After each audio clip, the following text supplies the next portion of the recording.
तो आज के इस दौर में हम सब के पास स्क्रीन टच मोबाइल है और उस स्क्रीन टच मोबाइल में एक फीचर हमेशा मौजूद होता है, फाइंड माई डिवाइस। और बहुत सारे लोगों ने इस फीचर के बारे में, इस ऑप्शन के बारे में पहले भी सुना होगा कि अगर आपका मोबाइल चोरी हो जाता है या फिर आपका मोबाइल कहीं खो जाता है तो जो ईमेल आईडी उस मोबाइल में दिया हुआ था उसी ईमेल आईडी को दूसरे मोबाइल में डाल करके लॉगिन करके फाइंड माई डिवाइस के ऑप्शन से आप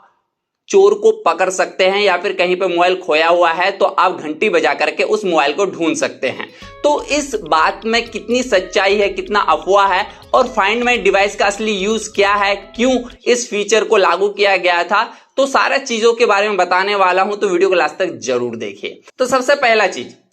कि अगर आपका मोबाइल कहीं चोरी हो जाता है या फिर आपका मोबाइल खो जाता है और आपको ईमेल आईडी और पासवर्ड याद है जो उस मोबाइल में था, तो आप आसानी से दूसरे मोबाइल में उस ईमेल आईडी और उस पासवर्ड को डाल करके लॉगिन करके फाइंड माई डिवाइस में जाकर के रिंग बजा सकते हैं और वो रिंग बजेगा। उसके बाद आप आसानी से चोर को पकड़ सकते हैं या फिर मोबाइल को ढूंढ सकते हैं। लेकिन यहाँ पे एक प्रॉब्लम आती है कि अगर उस ईमेल आईडी में अगर आपने 2 स्टेप वेरिफिकेशन ऑन करके रखा था तो आप दूसरे मोबाइल में लॉगिन नहीं कर पाएंगे उस ईमेल आईडी से या फिर उस पासवर्ड से।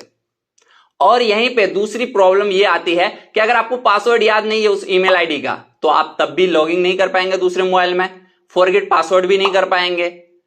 तो तब आप ना तो चोर को पकड़ सकते हैं ना तो आप उस मोबाइल को ढूंढ सकते हैं। अगर आपको पासवर्ड भी याद है, आपको ईमेल आईडी भी याद है और आप दूसरे मोबाइल में लॉगिन भी कर लेते हैं, अगर आपका मोबाइल ऐसे खोया या फिर चोरी हुआ तो तब अगर नेट बंद है तब आप फाइंड माई डिवाइस ऑप्शन का यूज नहीं कर पाएंगे क्योंकि वो काम नहीं करेगा, घंटी भी नहीं बजेगा। क्योंकि फाइंड माई डिवाइस ऑप्शन को काम करने के लिए नेट की जरूरत होती है, मतलब इंटरनेट की जरूरत होती है। अगर आपका नेट बंद है तो भूल जाइए कि आपको मोबाइल मिलेगा या फिर चोर पकड़ सकते हैं। अगर मोबाइल स्विच ऑफ कर देता है तब भी नेट बंद होगा,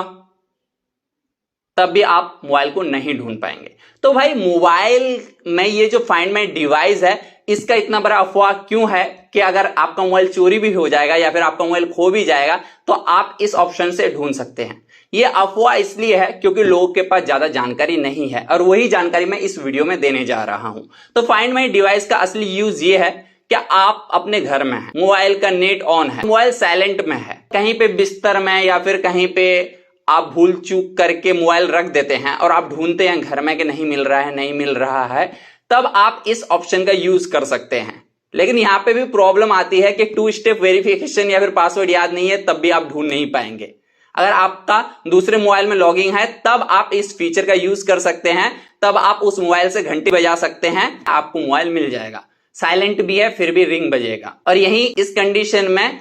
होता है जब चोर चोरी कर लेता है, मोबाइल साइलेंट कर देता है, स्विच ऑफ नहीं कर पाता, उसके पास ज्यादा टाइम नहीं होता है, तब चोर पकड़ा जाता है। दूसरे मोबाइल में अगर आपका लॉगिन है तब आप चोर को वहां पकड़ सकते हैं। और दूसरा यूज ये है कि अगर आपकी गर्लफ्रेंड है या फिर बीवी है या फिर कोई भी जो उस ईमेल आईडी को यूज कर रहा है और आपको उस ईमेल आईडी का पासवर्ड पता है लेकिन 2 स्टेप वेरिफिकेशन नहीं होना चाहिए और उसके मोबाइल में नेट ऑन भी होना चाहिए और मोबाइल उसका साइलेंट में है और आप कॉल लगा रहे हैं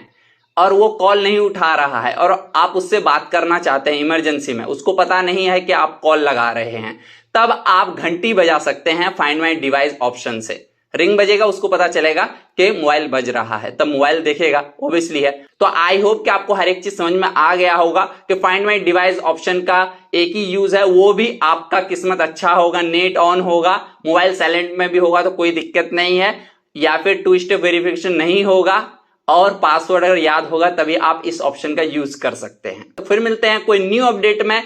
कोई न्यू इंफॉर्मेशन के साथ, तब तक के लिए बाय बाय।